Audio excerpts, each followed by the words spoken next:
Hola, muy buenas tardes. Vamos a continuar con nuestro estudio de la Torá. Estamos en el libro de Génesis, en el libro de Berechit. Hoy nos toca el capítulo 8. Entonces, escrito de Berechit, capítulo 8. Para que tomen sus Biblias, sus lápices, cuadernos si están tomando apuntes. Vamos a comenzar. Dice, Génesis capítulo 8, verso 1. Y se acordó Dios de Noé y de todos los animales y de todas las bestias que estaban con él en el arca, e hizo pasar Dios un viento sobre la tierra y disminuyeron las aguas. Ya, acá no es que Dios, no es que el Elohim, el Todopoderoso, se haya olvidado de Noé, no.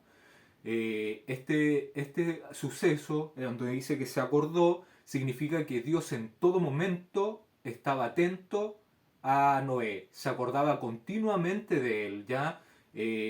Nosotros somos el centro, somos especiales, estamos acá en una prueba de la fidelidad, entonces es imposible que el Todopoderoso se olvide de nosotros, porque estamos siendo observados por él en todo momento, ¿ya?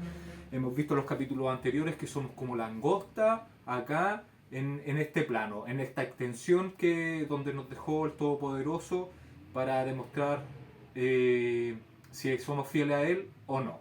¿Ya? La palabra aguas la podemos relacionar con qué? La podemos relacionar con naciones, como dice el Apocalipsis en el capítulo 17, verso 15, que las aguas son naciones, ¿ya? Son naciones, entonces acá podemos hacer la referencia de que Dios envió un viento, un ruaj, o sea, el ruaj del Todopoderoso estaba sobre estas aguas, sobre estas naciones. ¿Ya? La palabra viento es la palabra ruaj, que ya la vimos, la palabra 7303 en el diccionario Strong.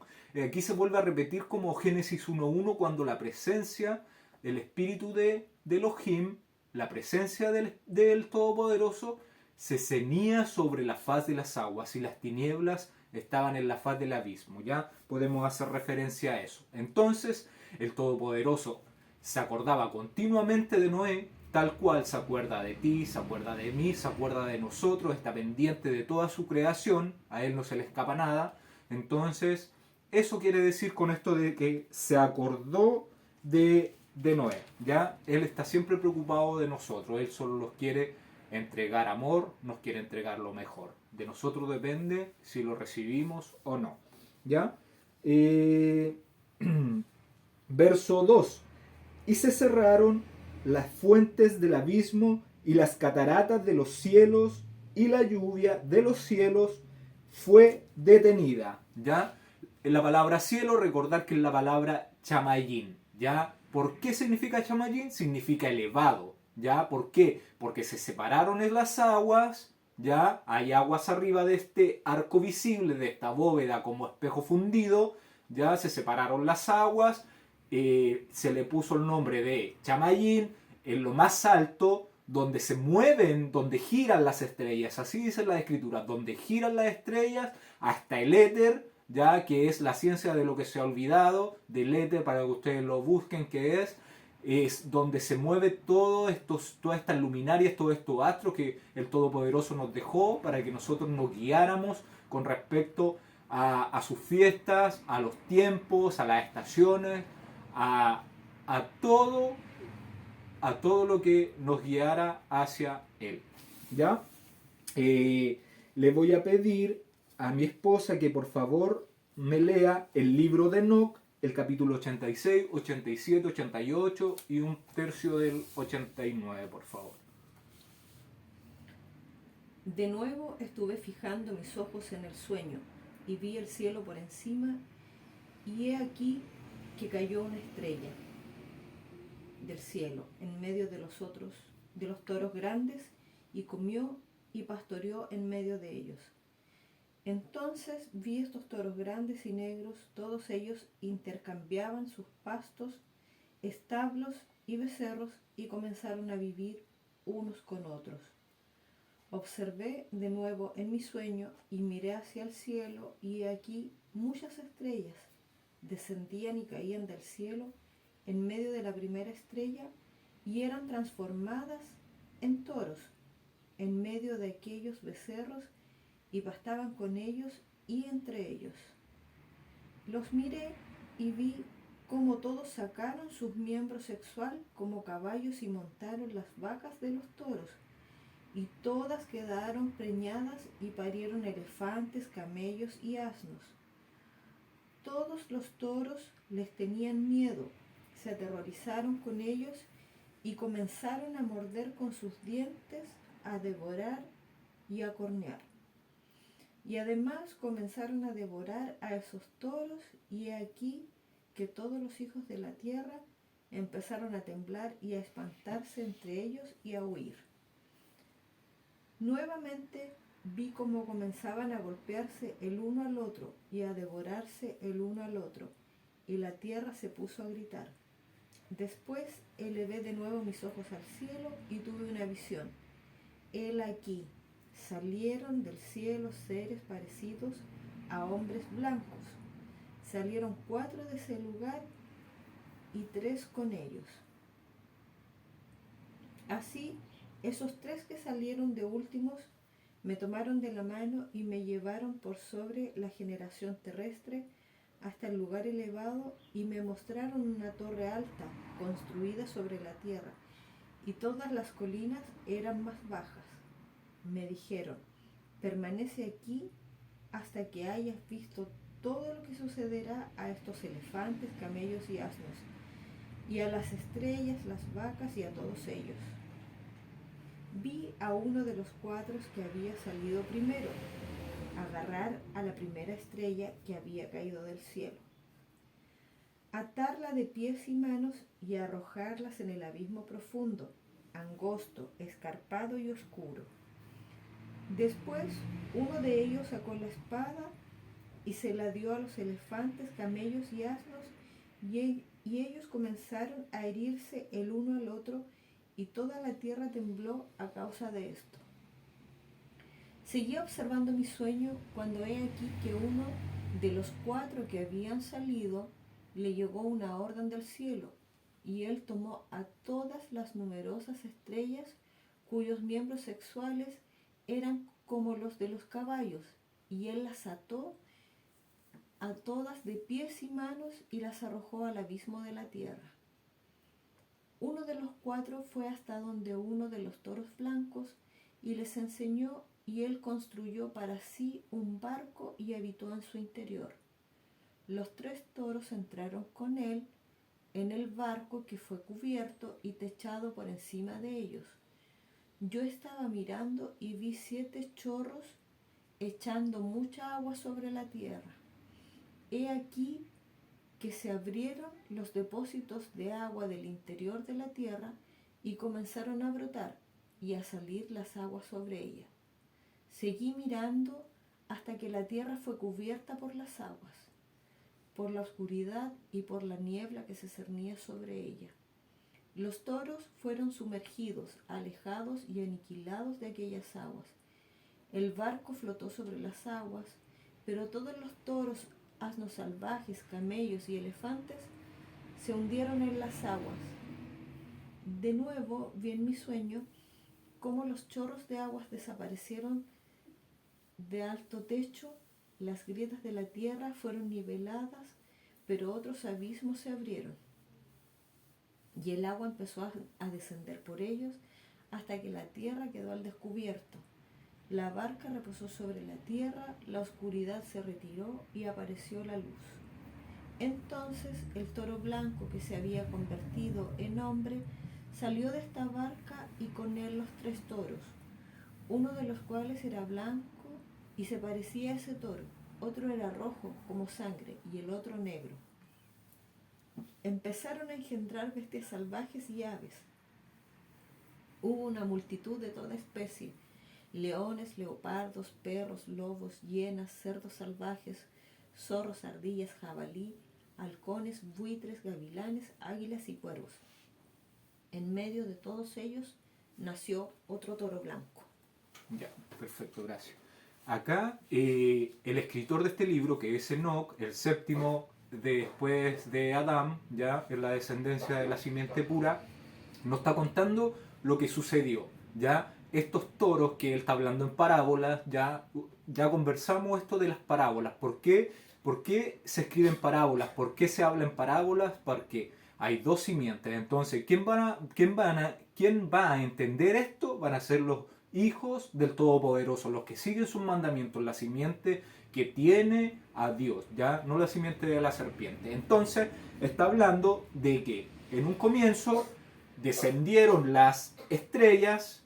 Estamos hablando de los ángeles que ya vimos en Génesis capítulo 6, descendieron, se mezclaron con estos toros que son los descendientes de la simiente de la serpiente, todos los hijos de Caín, Enos, Mahalalel, Lamec, de la simiente de la serpiente, se mezclan con ellos, tienen diferentes animales. ¿Por qué los muestra como animales? Porque se comportan de la forma como se comporta un animal, guiado solamente por sus instintos, no por una instrucción que el Todopoderoso dejó para que a nosotros nos fuera bien, para saber alimentarnos, para ser diferentes a estas naciones que buscan su satisfacción carnal, ¿ya?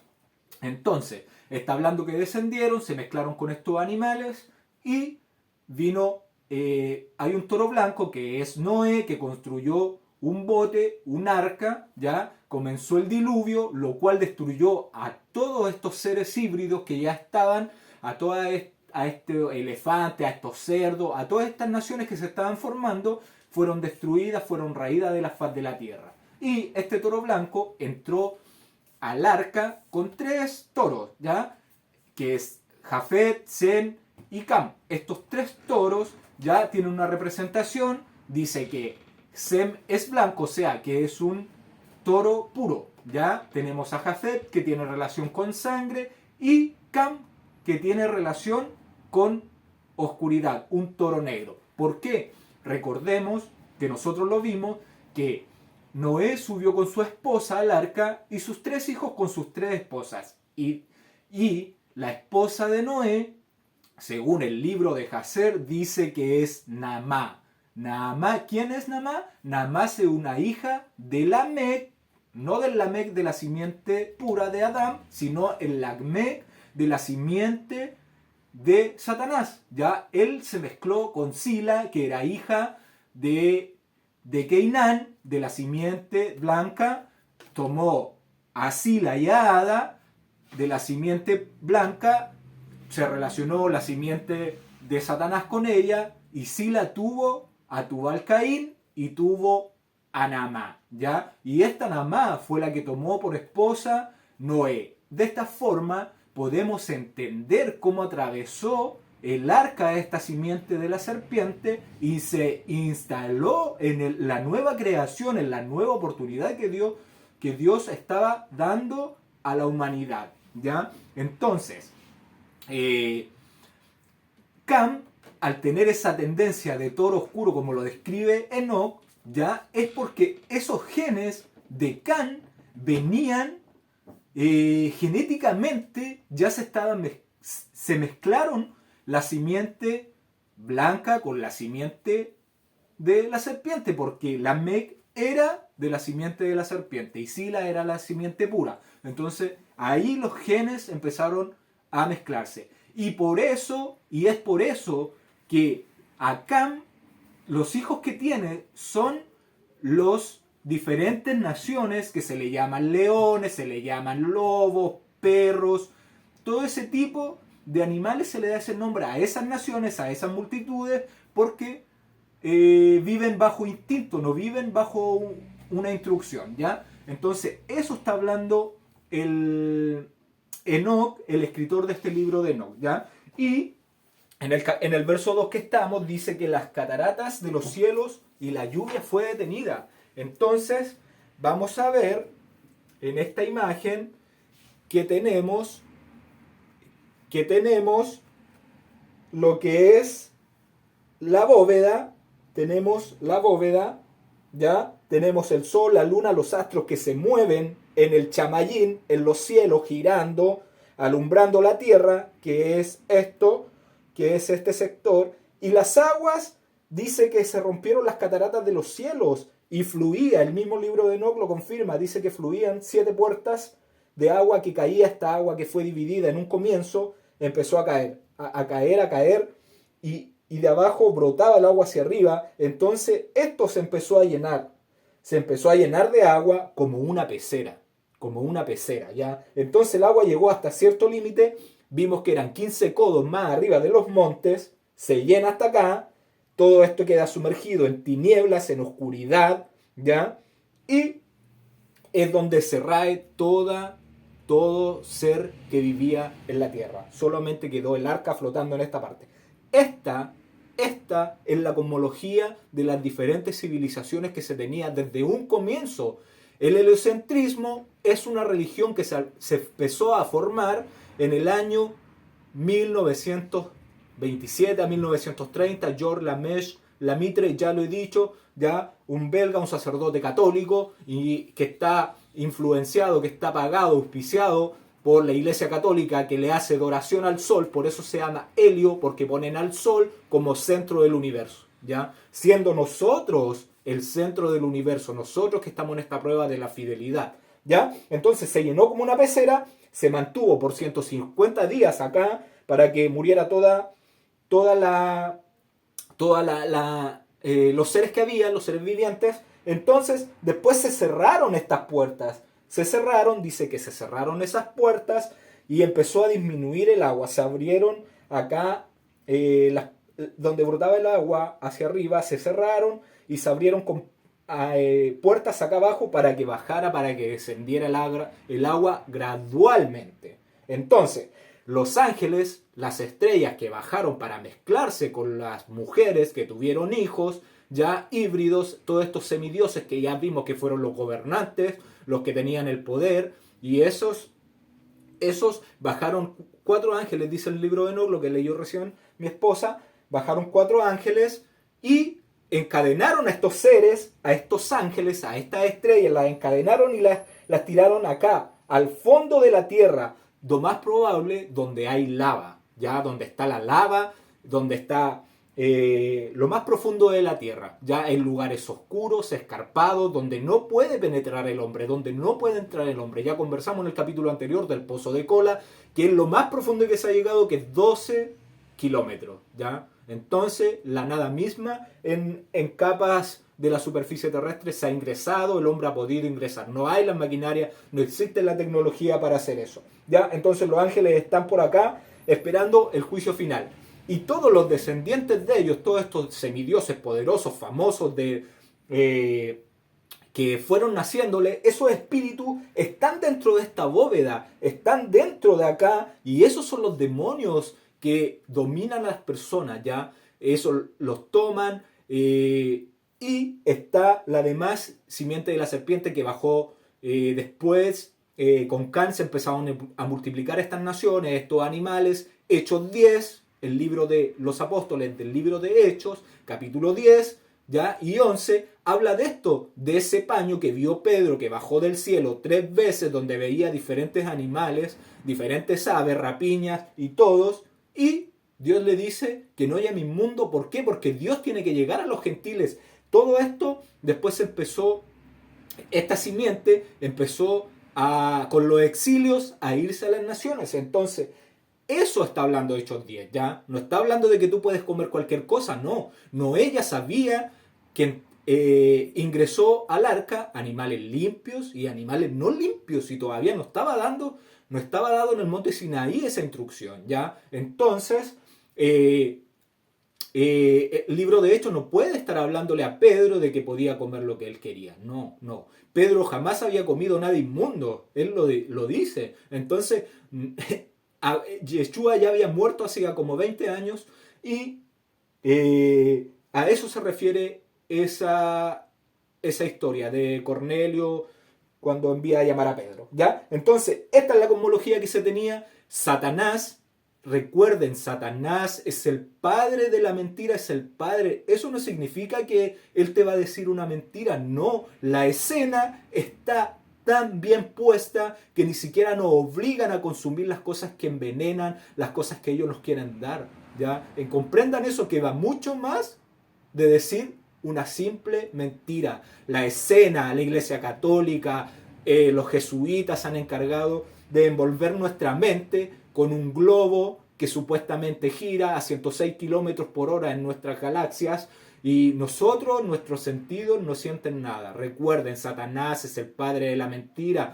Se crearon las escuelas para adoctrinarnos. ¿Para qué? Para eliminar al Todopoderoso, eliminar a Dios de nuestras vidas, que pensemos que somos un grano de arena dentro de este universo que se encuentra en expansión. Nosotros no somos eso, somos el centro del universo, somos lo más importante que dejó el Todopoderoso, para que busquemos la verdad, para que lo encontremos, para que salgamos victoriosos de esta prueba de la fidelidad donde estamos, ¿ya? Entonces, recordar, Satanás es el padre de la mentira y sí que sabe mentir. Utiliza todos los medios de comunicación, utiliza la música para tenernos ahí metidos, los cantantes, los ídolos, el fútbol, todas esas cosas que se convierten en ídolos, está hecho por él, ¿ya?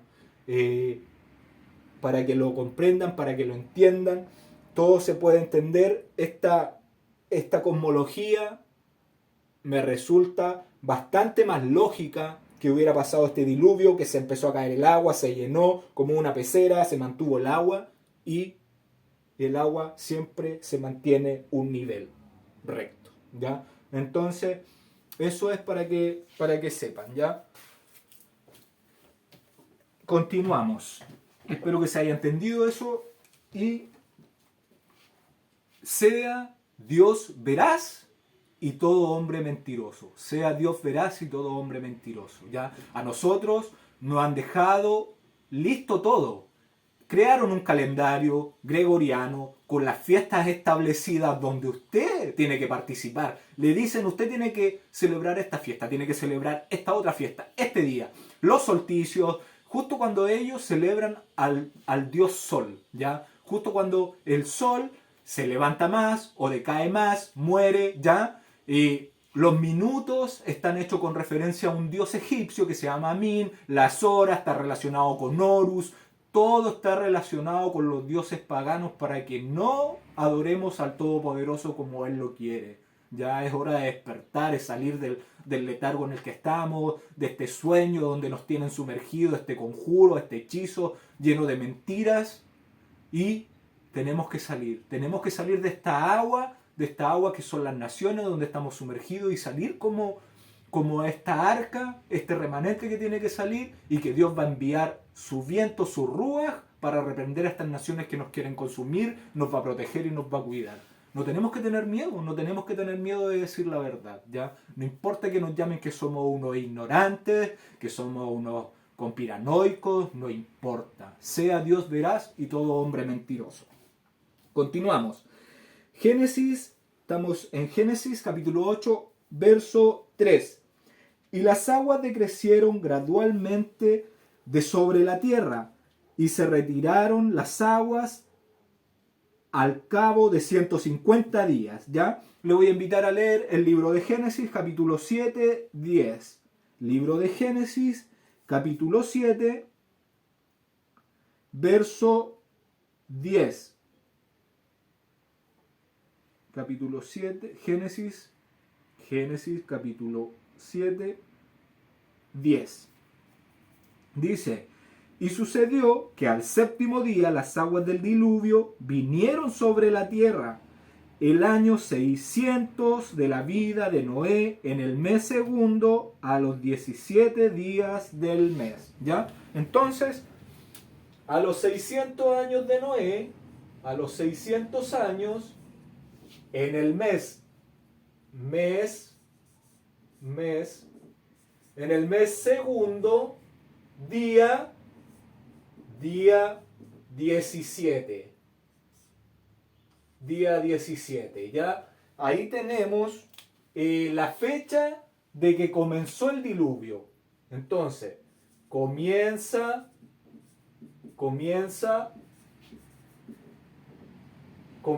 la inundación, el Mabul. Ya nosotros ya lo vimos, que no puede ser un diluvio porque no llovía en esos tiempos. Nosotros Después del diluvio comenzó este tema de la lluvia. Entonces es una inundación porque se abrieron las cataratas de los cielos, las puertas, las ventanas, ¿ya? Las aruba, aruba en hebreo, la palabra de estas chimeneas, ¿ya? Entonces fue en esta fecha. Y dice que el Todopoderoso, 7 días antes de esta fecha, o sea, en el mes 2, a los 10 días, entró Noé. A los 10 días entró al arca.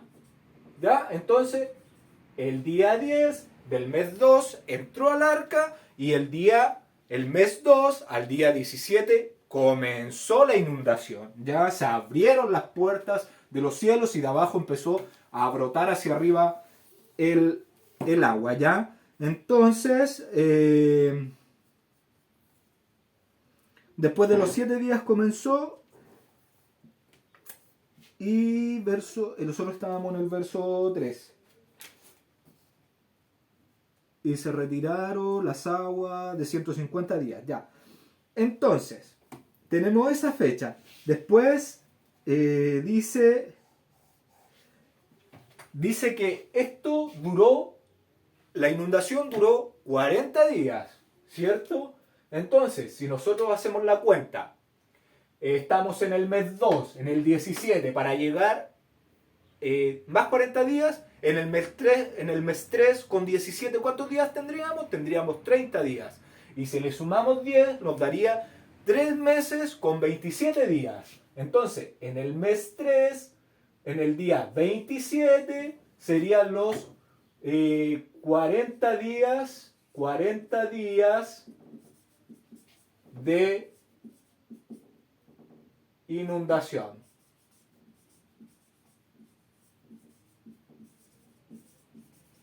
¿Ya? Entonces ahí se empezó a llenar la pecera, la cúpula, la bóveda, el arco visible. ¿Ya? Y dice que son 150 días. ¿Ya? Entonces serían 5 meses.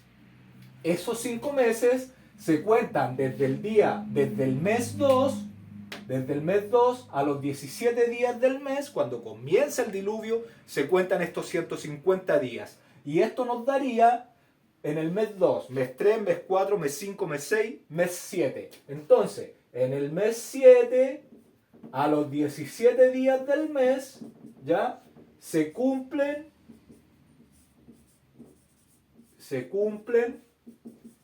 150 días, ¿ya? Se cumplen los 150 días, ¿ya?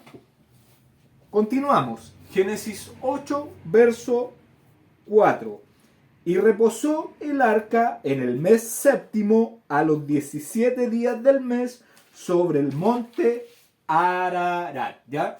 Nosotros, ya, acá justo tenemos en el mes 7, a los 17 días, pasaron los 40 días y reposó, ¿cierto? Reposó, dice ahí en el verso 4, ¿ya? Entonces, el monte Ararat mide 5.137 metros, ¿ya? Está en Turquía, este monte donde se dice que quedó el arca, se establece ahí, quedó ahí, ¿ya? Habla de en el mes séptimo, que nosotros, ¿con qué asociamos el 7? En todos estos estudios que hemos llevado, ¿con qué lo asociamos? Con completo, ¿ya? Que está un periodo completo, como los 7 días de la creación, que se completó la creación, ¿ya? Entonces, verso 5. Y las aguas fueron decreciendo hasta el mes 10. En el 10, al primero del mes, se descubrieron las cimas de los montes. Ya. Entonces, nos está dando otro dato. Nos dice que en el mes 10, en el mes 10, en el primer día, se vieron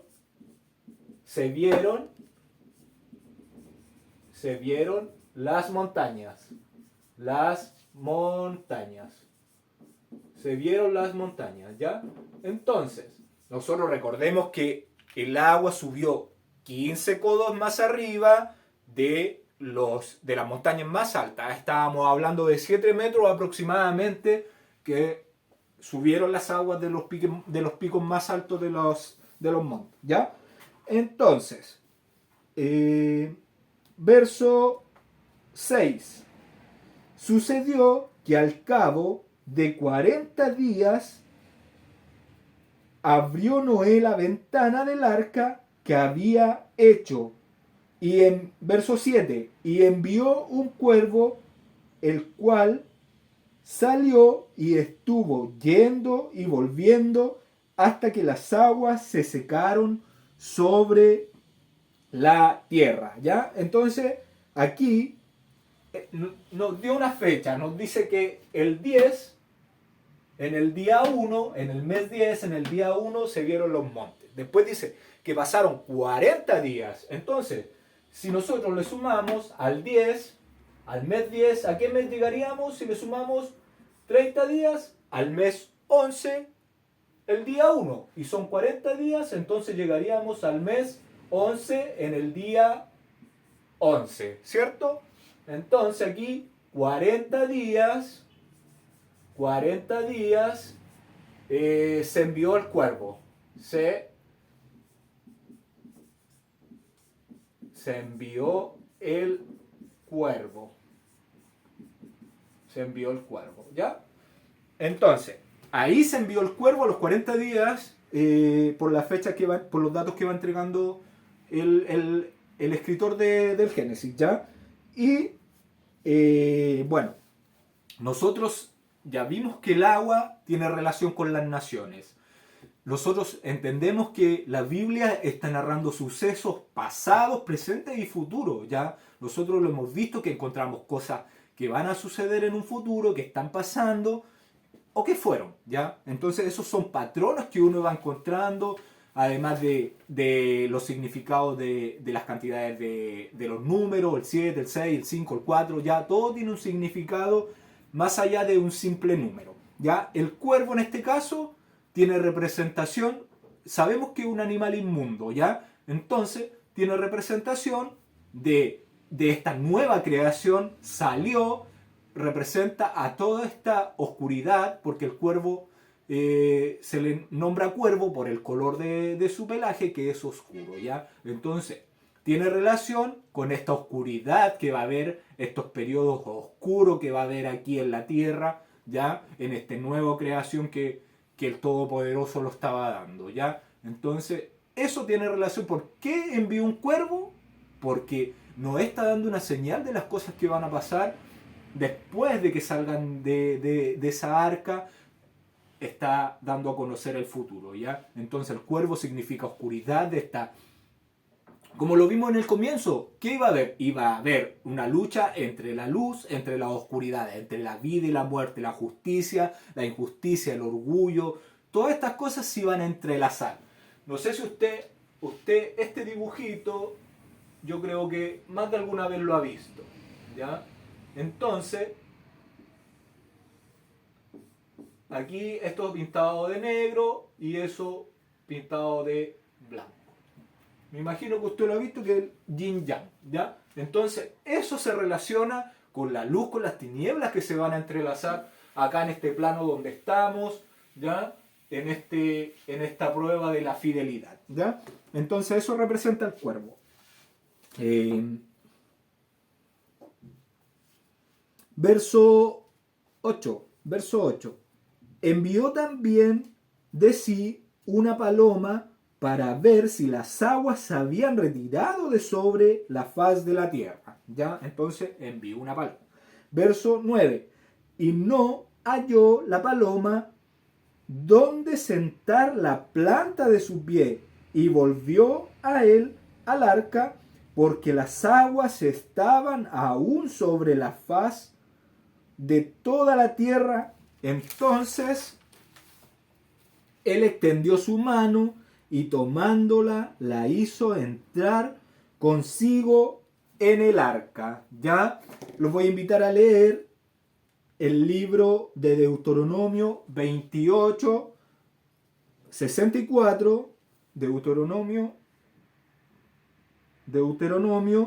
28, 64, ¿ya?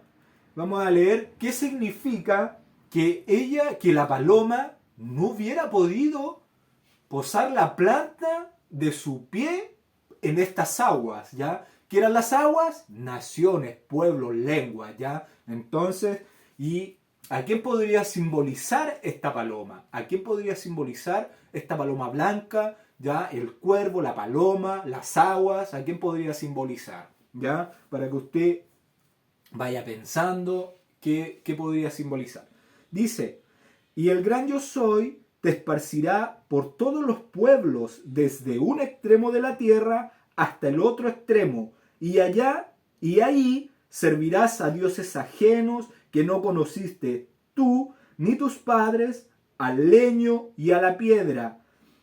Y ni aun entre estas naciones descansarás, ni la planta de tu pie tendrá reposo, pues allí te dará el gran yo soy corazón temeroso y desfallecimiento de ojos y tristeza de alma.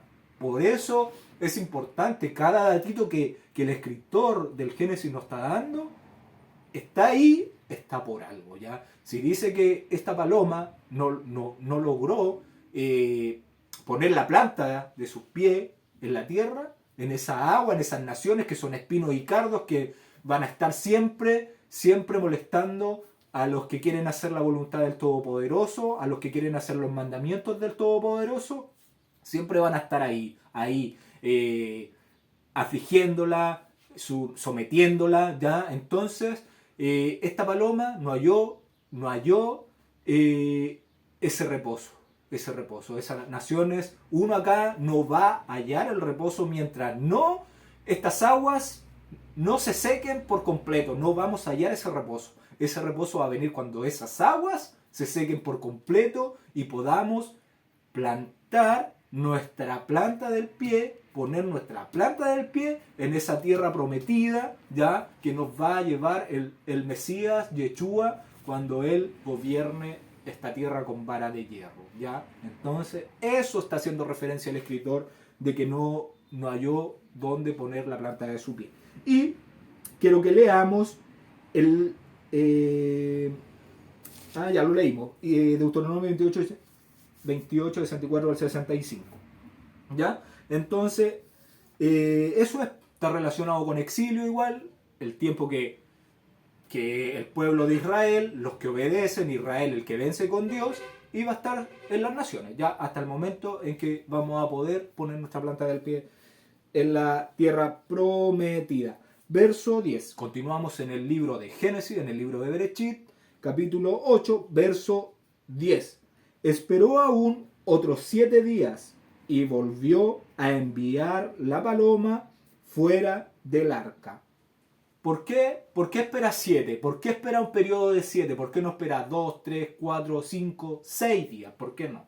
Porque el 7, ¿qué representación tiene? De completo, ¿ya? Entonces, por eso Noé tiene un conocimiento que los demás no tienen, ¿ya? Nosotros tenemos que entender que la escritura es que el 7 tiene un significado de completo, ¿ya? Como cuando Ruth andaba segando y vos le da 6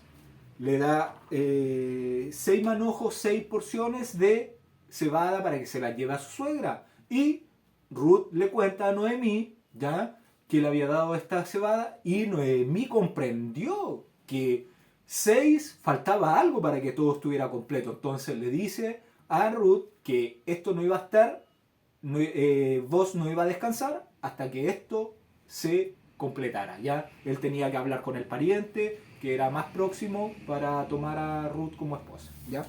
Entonces, continuamos. Verso 11.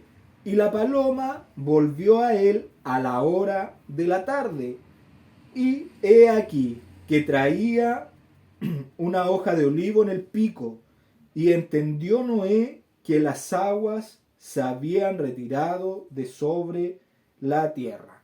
¿Ya? Entonces, la paloma está cumpliendo su función como paloma mensajera. ¿Qué es lo que tenía que ser Israel? Un mensajero del Evangelio del Todopoderoso, contar las buenas nuevas de salvación ya a toda esa simiente que tiene que volver a Él, que tiene que escuchar su voz, a todas esas ovejas que tienen que obedecer al Padre de forma de reconocimiento por todo el amor que Él nos da, por todos los recursos que Él nos da, por la protección que Él nos da de esta simiente, de estos espinos, de estos cardos, ya que nos quieren oprimir, nos quieren hacer daño.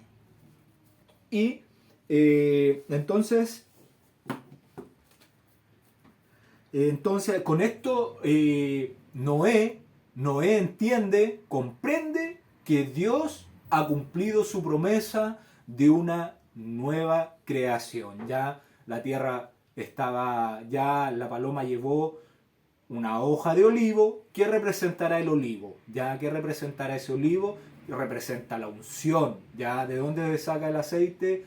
Del olivo. Ya, del fruto de ese árbol se saca el aceite con la cual se hace la unción. Ya tiene una representación de Israel igual. Ya podemos verlo en el libro de Romanos 11:17. Lo invito a leer. Libro de Romanos 11:17. Libro de Romanos 11:17 dice así. Dice: pues si algunas de las ramas fueron desgajadas, y tú, siendo olivos silvestres, has sido injertado en lugar de ellas y has sido hecho participante de la raíz de la rica savia del olivo. ¿Ya? Entonces, aquí está hablando de ese olivo donde los de las naciones, los gentiles, ya estos animales a los cuales se le abrió la puerta para ser injertados en este olivo, en este Israel, ¿ya?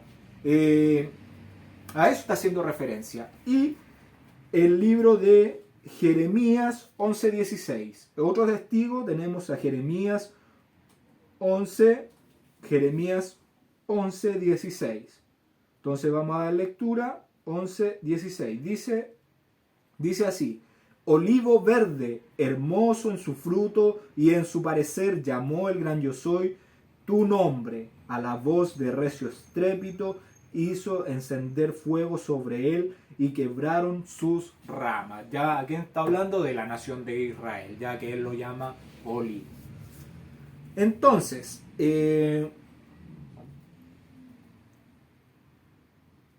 podemos ver ya, y que el olivo representa a Israel. ¿Por qué hace mención a la hora de la tarde? Ya, esto igual es importante. ¿Por qué hace mención? ¿Por qué no dice y la paloma regresó solamente? ¿Ya? ¿Por qué hace mención a la hora de la tarde? La palabra tarde, que aparece aquí, es la palabra ereb, que nosotros ya vimos en un comienzo, que significa crepúsculo, ¿ya? Cuando se produce el cambio de luz a oscuridad, ¿ya? Esa es la señal que el Todopoderoso nos dejó para nosotros guiarnos. Cuando se forma el crepúsculo, cuando se está haciendo el cambio, la transición de luz a oscuridad, es cuando va a comenzar el siguiente día. No como nos enseña el calendario romano, que a las 12 de la noche comienza el nuevo día. No, ahí no sucede nada. ¿Ya está oscuro? Sigue oscuro a las 12 de la noche, ¿ya? Entonces esos son detalles, son cosas que tenemos que comprender nosotros, ¿ya? Entonces, está hablando en el crepúsculo, ¿ya? ¿Por qué? Porque después viene la oscuridad. Y después de la oscuridad, ¿qué viene? La victoria del remanente del Todopoderoso. Ese remanente que siempre existe en todas las épocas. En todas las épocas hay un remanente, una iglesia, una congregación, una keilá que obedece al Todopoderoso. Yo no me refiero a estos templos protestantes ni católicos. No, al remanente verdadero que sigue los mandamientos, que lo hace en su casa, con su familia, ¿ya? Ese remanente que sabe que en los templos de piedra, hechos por mano de hombre, no existe el Todopoderoso, ¿ya? Entonces, a la hora de la tarde, entonces, viene la turbación y después la salvación. Esto lo podemos ver en el libro de Isaías, le invito, libro de Isaías 17, 12. Libro de Isaías 17, 12.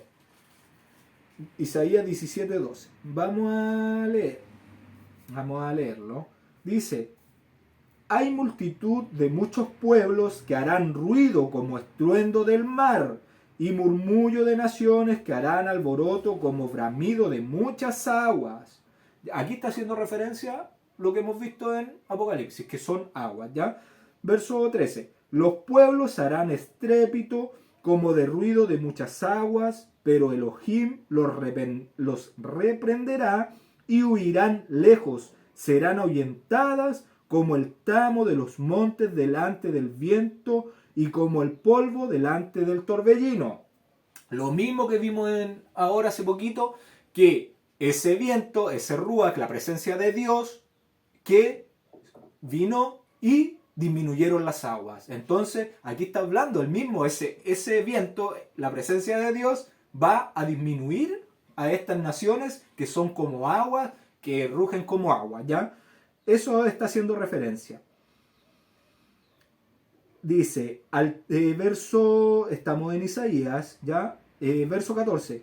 Al tiempo de la tarde, el tiempo del crepúsculo, he aquí la turbación, pero antes de la mañana el enemigo ya no existe. Esta es la parte de los que nos aplastan y la suerte de los que nos saquean, ¿ya? Entonces, después de la tarde, después de esta oscuridad, viene la redención para este pueblo que el Todopoderoso tiene, este remanente que lo obedece, ¿ya? No que está en la gracia del Todopoderoso y que le es lícito, permitido hacerlo como ellos quieren. No, al que se esfuerza, al que deja sus deseos carnales y obedece al Todopoderoso, renunciando a todo, ofreciéndose en vida al gran yo soy, ¿ya?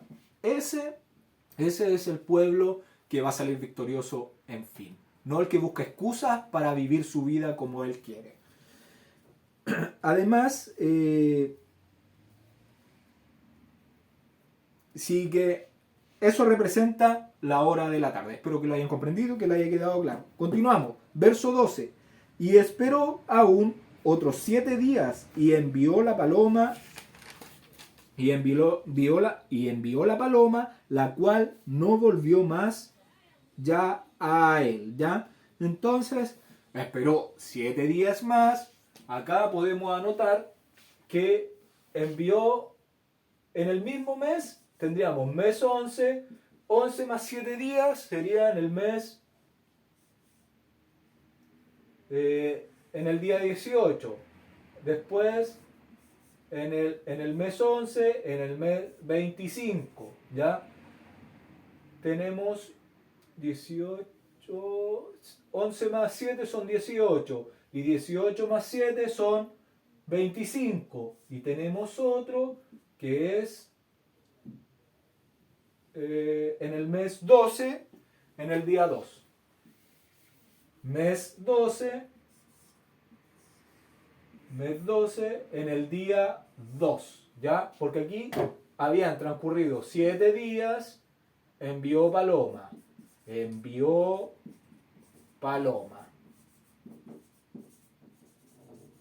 ¿Ya? Pasaron 7 días más y envió paloma. Pasaron 7 días más y envió una paloma, ¿ya? Entonces, y ya no volvió más la paloma. No volvió. Acá volvió con hoja de olivo. ¿Ya? Y acá envió paloma y volvió. Ya. Entonces, con esos datos, pues ya vamos en el mes 12, vamos en el mes 12, en el día 2. Ya, continuamos. Estábamos en verso 12, vamos al verso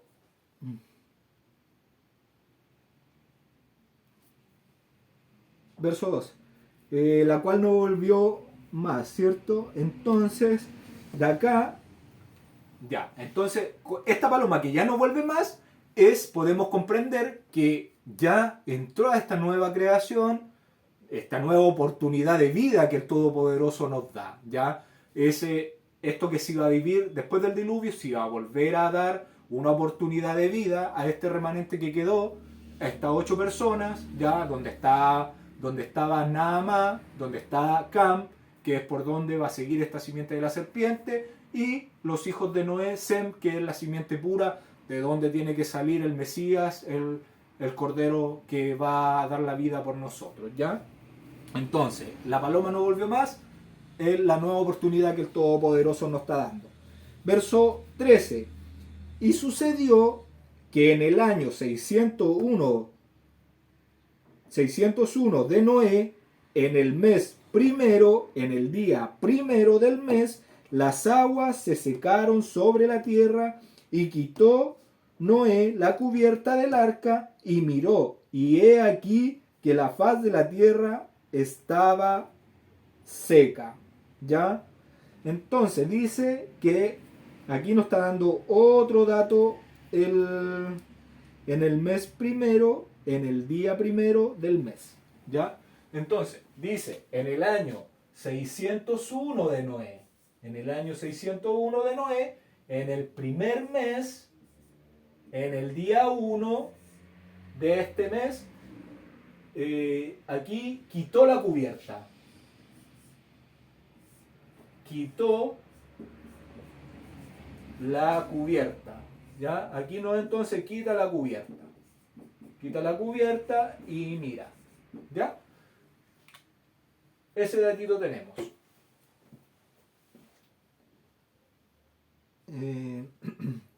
Quitó la cubierta, y Noé quitó la cubierta del arca y miró, y he aquí que la tierra estaba seca. ¿Ya? Entonces aquí, después de enviar al cuervo, después de enviar a la paloma, él miró con sus propios ojos lo que estaba sucediendo en nuestra nueva creación, ¿ya? Y dice que en el mes primero, acá tenemos quiero que entiendan que antes del diluvio, cuando fue la creación, esto sucedió en el mes primero, que tiene por nombre Tisri, ¿ya? Este mes 1, tiene el nombre de Tisri en el calendario hebreo, ¿ya? ¿Qué sucede en el mes de Tisri? Comienza el año civil, ¿ya? El pueblo de Israel conmemora el año nuevo, el primero de Tisri, que cae entre septiembre a octubre, ¿ya? Y es donde se cree que fue la creación en este mes. El pueblo del Todopoderoso, según el calendario del Todopoderoso, en esta fecha se celebra la fiesta de las trompetas, ¿ya? La fiesta de las trompetas. Acá, después se modifica esta fecha, se hace un cambio. Cuando el Todopoderoso, cuando el Gran Yo Soy saca a su pueblo de Israel desde Egipto, desde esas naciones, el primer mes que el Todopoderoso les dice que va a ser el mes de Nisan, o el mes de la Abib, ¿ya? Entonces, ahí se produce un cambio. En el libro de Éxodo aparece esto, de que le dice, este va a ser el comienzo de sus meses, en el mes de Abib.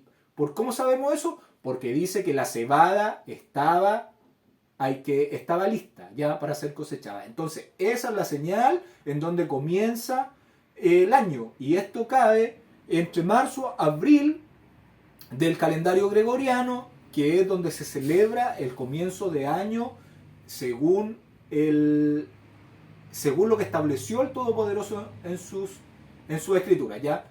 El Rosh Hodesh, que se llama, o la luna nueva, cuando se le ve la primera astillita a la luna, ya en esa fecha se celebra el comienzo del mes, ya como por los 12 meses se hace eso. ¿Ya? Entonces, este tiempo, antes del diluvio, el primer mes era Tisri. Ya lo que ahora, después del diluvio, cuando se cambiaron la fecha, es el mes séptimo. ¿Ya? Eso lo tienen que tener claro. Antiguamente, antes del diluvio, el mes primero era el mes de Tisri, que ahora, después de que Israel fue sacado de Egipto, se convierte en el mes séptimo y Dios dice que el primer mes va a ser el mes de la Aviv, que cae entre el mes de marzo y abril. Ya, eso tienen que tenerlo súper claro. Y aquí, estas son las fechas que está hablando él. En el primer mes, que sería Tisri. ¿Ya? Tisri. ¿Ya?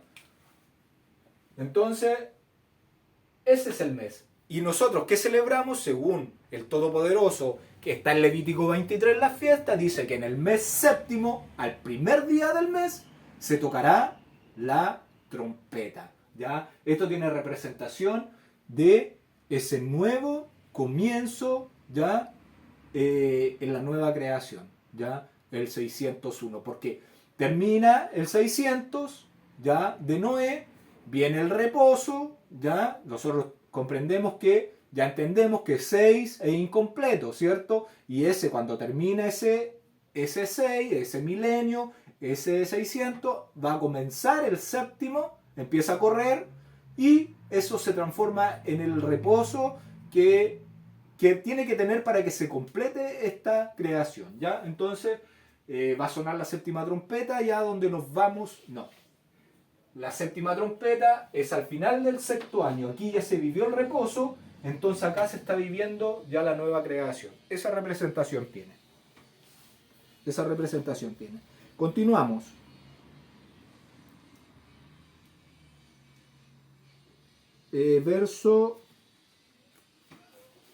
Estábamos en el verso...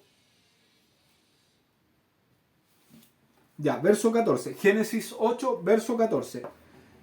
Y en el mes segundo, a los 27 días del mes, se secó la tierra. ¿Ya? Entonces, acá quedó completamente seca como cuando comenzó el diluvio. ¿Ya? En el verso 13 dice que la tierra estaba seca. Pero la tierra aún no estaba seca, estaba como lodo, ya no estaba esa agua que sumergía las cosas, no, pero la tierra estaba blanda la tierra aún, como lodo, no podían bajarse del arca aún. Y en el segundo mes, a los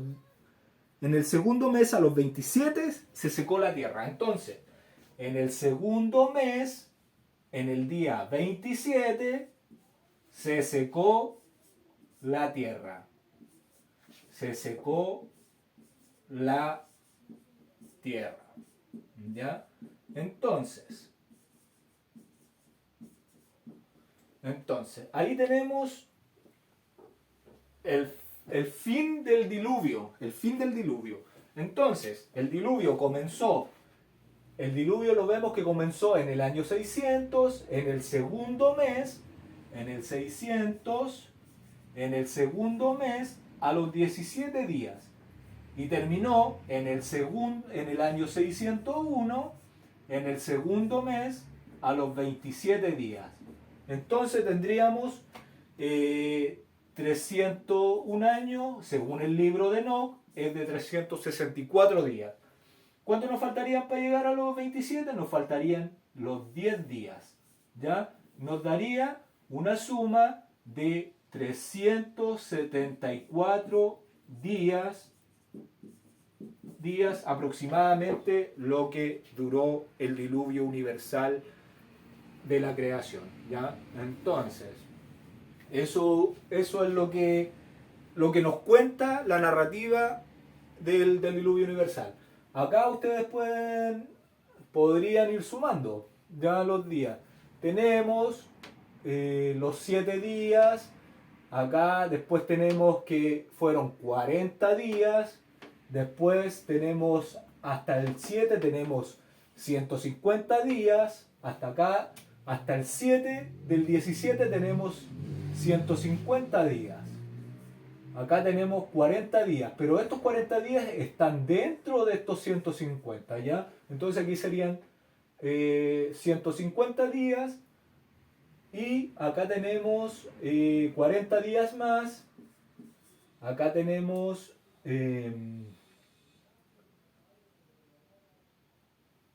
40 días más, acá tenemos 7 días, 7 días, 7 días, 7 días. Y acá hay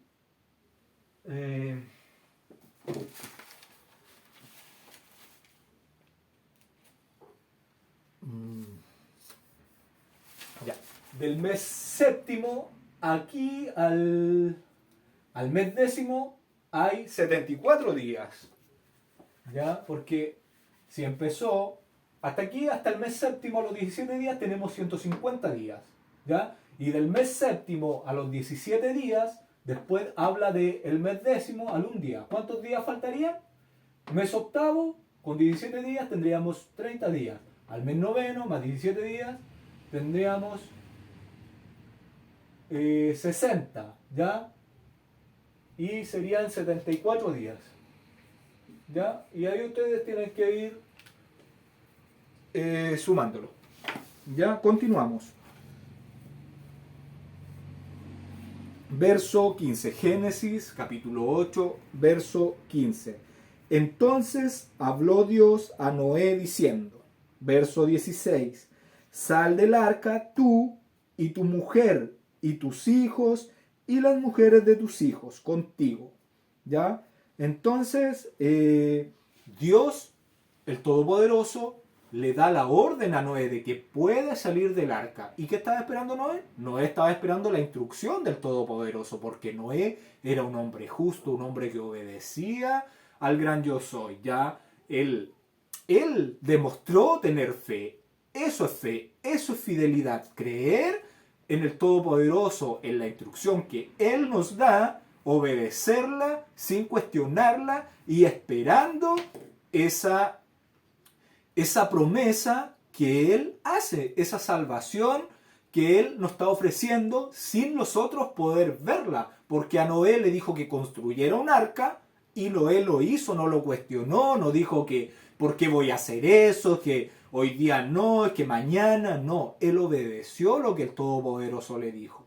Si Dios le decía, hace un arca, la hizo. Entre los animales limpios, los 7 parejas, a los animales no limpios, una pareja. Él lo hizo tal cual. Y ahora, ¿qué estaba esperando? La instrucción del Todopoderoso que le diera esa orden de salir del arca, que la tierra ya estaba lista para recibirlo. ¿Ya? Entonces, ¿qué tenemos que hacer nosotros? Tener fe, tener fidelidad a que las promesas del Todopoderoso son para siempre, ¿ya? Y que aunque nosotros no veamos esa promesa, no la hemos visto, porque la resurrección aún no llega, esa transformación de nuestro cuerpo no llega, tenemos que creer que va a suceder. Si nos está diciendo que va a haber un Mabul de fuego, esas copas de la ira que tienen que llegar a la tierra, según Pedro nos cuenta en el capítulo 2, ya en su segunda carta, que va a haber un Mabul, una destrucción para todos los moradores, porque no hacen caso. Entonces tenemos que creer que va a pasar eso, tal cual fue el diluvio de aguas que hubo. ¿Ya? Entonces, Dios dio la orden, Noé obedeció. ¿Ya? Así tenemos que ser nosotros. Dios dice, descansen un Shabbat, hay que obedecer. Aliméntense de esta forma, nosotros obedecemos, porque eso nos va a hacer justo delante del Todopoderoso, nos hace gratos ante sus ojos. ¿Ya? No son las obras lo que nosotros creemos que nos pueden hacer salvos. No, es obedecer al Todopoderoso. Eso da un olor grato hacia Él. ¿Ya? Verso 17. Todos los animales que están contigo, de toda carne de ave y de bestia y de todo reptil que se arrastra sobre la tierra, sacarás contigo y vayan por la tierra y fructifiquen y multiplíquense sobre la tierra. ¿Ya? Entonces, acá nuevamente Dios está permitiendo que las relaciones entre estos habitantes los animales de la tierra. ¿Ya? Verso 18. Entonces salió Noé y sus hijos, su mujer y las mujeres de sus hijos con él. O sea, 8 personas. Se iban a multiplicar y va a haber una cantidad incontable de personas, ya teniendo un periodo de oportunidad. Recordar, Naamá, Cam, ya eso, las esposas de los 3 hijos de Noé, no sabemos quién eran, no tenemos esa información, pero sí tenemos esa información en el libro de Jacer que nos puede ayudar a entender cómo pasó la simiente de la serpiente después de este diluvio universal donde murió toda carne, ¿ya? Verso 19. Todos los animales y todo reptil y toda ave, todo lo que se mueve sobre la tierra según su especie, salieron del arca, ¿ya? Entonces, salieron del arca, cada cual se iba a pegar a su especie, ¿ya? Y se iban a multiplicar. Verso 20. Y edificó Noé un altar al gran yo soy, y tomó de todo animal limpio y de toda ave limpia, y ofreció holocausto en el altar, ¿ya? Entonces, tomó animales limpios, sabiendo que a Dios se le puede ofrecer un sacrificio de un animal limpio. Ya sabemos que el sacrificio tiene relación como entregarse uno mismo en sacrificio, entregar tu vida al Todopoderoso en sacrificio, obedecer, dejar tus deseos, morir tú y dejar que tu espíritu ese sea el que gobierne tu pasar por esta extensión, por este plano donde estamos a prueba, ¿ya? Eso va a generar ese olor grato que va a ser agradable al Todopoderoso. Además, nosotros tenemos que entender que un altar es la cuna de la muerte, ¿ya? Aquí es donde uno ve apagarse la luz de los ojos de un ser, ¿ya? Entonces, el altar es algo que tiene que ser salpicado por esa sangre porque alguien tiene que pagar el precio, el costo del pecado, ¿ya? Por eso vino Yeshua a redimirnos, con su sangre, salpicarnos con esa sangre para poder ser perdonados. Lo roció con esa sangre para poder ser perdonados. El justo por los injustos, para darnos vida a nosotros pecadores, ¿ya? Malvados, desobedientes, ¿ya? Entonces,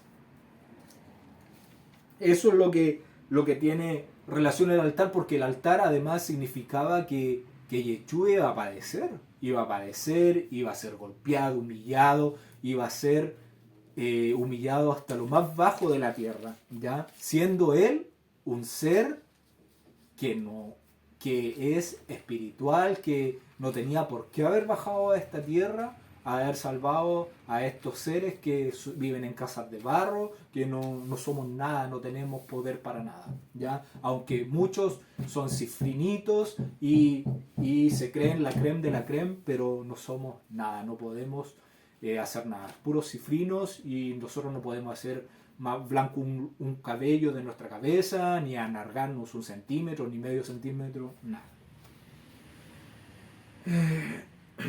Entonces, a obedecer para ser justo delante del Todopoderoso, como lo hizo Noé, como lo hizo Abraham, como lo hizo Moisés, todos ellos, son las pisadas que van dejando, son las huellas que nosotros tenemos que seguir para ser justos delante del Todopoderoso, ¿ya? No hay excusas.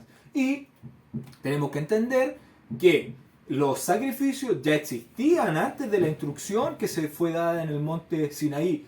Ya se tenía ese conocimiento porque ya vimos que Abel igual presentó un sacrificio de lo más gordo, de las grosuras de estos animales más hermosos, ¿ya? Fue lo que presentó, ¿ya? Y antes de que se tuviera esta instrucción, se hacía esos sacrificios porque tenían que presentarse eso, porque se comprendió que Adán y Eva comprendieron que desde ellos que pecaron, la única forma de cubrir esa maldad, ese pecado, era que tenía que dar la vida un cordero un cordero que no tiene culpa de nada, un cordero justo, con su lana blanca, esas vestiduras que se le iban a quitar a él, te la iba a dar a ti, a mí, para que nos cubriéramos, y esas vestiduras hay que mantenerlas limpias, blancas.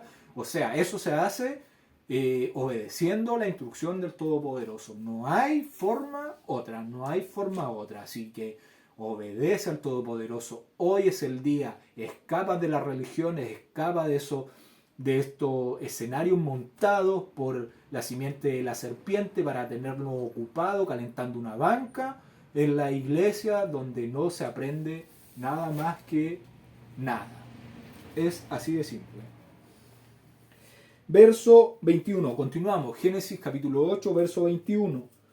Y percibió el gran yo soy olor grato, y dijo el gran yo soy en su corazón: no volveré más a maldecir la tierra por causa del hombre, porque el intento del corazón del hombre es malo desde su juventud, ni volveré más a destruir todo. A destruir todo ser viviente como lo he hecho. ¿Hasta cuándo? ¿Hasta cuándo va a ser esto? Continuamos en el verso 22. Mientras la tierra permanezca, no cesarán la sementera y la siega, el frío y el calor, el verano y el invierno, y el día y la noche. ¿Ya? Entonces, hay un periodo de tiempo, hay un periodo de oportunidad, ¿ya? Y hasta ahí va a ser esto de que no va a destruir más, ¿ya? Ahí va, porque tiene que venir ese juicio a las naciones, a esa simiente de la serpiente que anda aquí en medio de nosotros, tiene que venir ese juicio. Entonces, hasta ese momento llega el tiempo final, llegan los 100 jubileos, los 6.000 años, y tiene que venir la destrucción de esa simiente, y después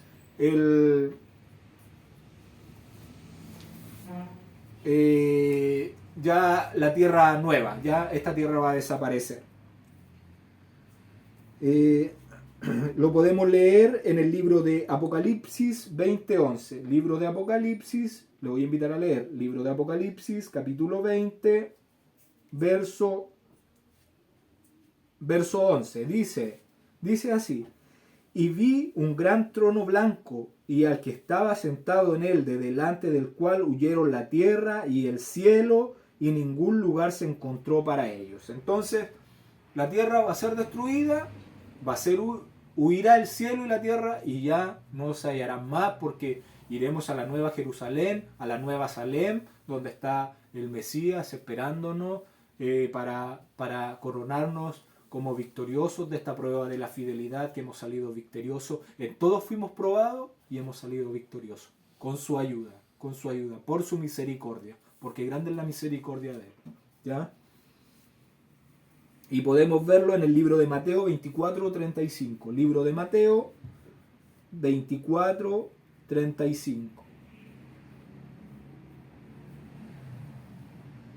Dice así: el cielo y la tierra pasarán, pero mis palabras no pasarán. Yeshua lo dijo, ¿ya? Entonces, acá podemos ver que esta instrucción, que estas palabras, que esto que dejó esta guía de vida, no pasará. No ha pasado, no pasó. Entienda que esto es lo que hay que obedecer, y va a ser lo que vamos a tener que obedecer después en la nueva creación, en la nueva Jerusalén. ¿Ya? Esto aquí no ha pasado, no estamos en la gracia, no se ha acabado. Yeshua no clavó los mandamientos en la cruz, no. Esas son puras herejías satánicas del maligno, que hace debajo de nuestros pies todas sus creaciones teológicas para alejarnos del gran yo soy, ¿ya? Y de sus fiestas y de su misericordia, y que salgamos de la cobertura de sus alas para que Él pueda destruir nuestras vidas, ya borrar toda semejanza al Todopoderoso, todo amor, toda justicia, ya, y transformarnos en personas avarientas, egoístas, sin respeto por el Todopoderoso. Y eso, y nos da un tiempo de vida. Entonces, hasta acá llega el capítulo 8 de Génesis. Que el Todopoderoso les bendiga a todos los ministros de la luz que estamos buscando la verdad, y hay que seguir adelante con convicción de que Él nos cuida, ¿ya? Así que un abrazo, bendiciones y nos vemos.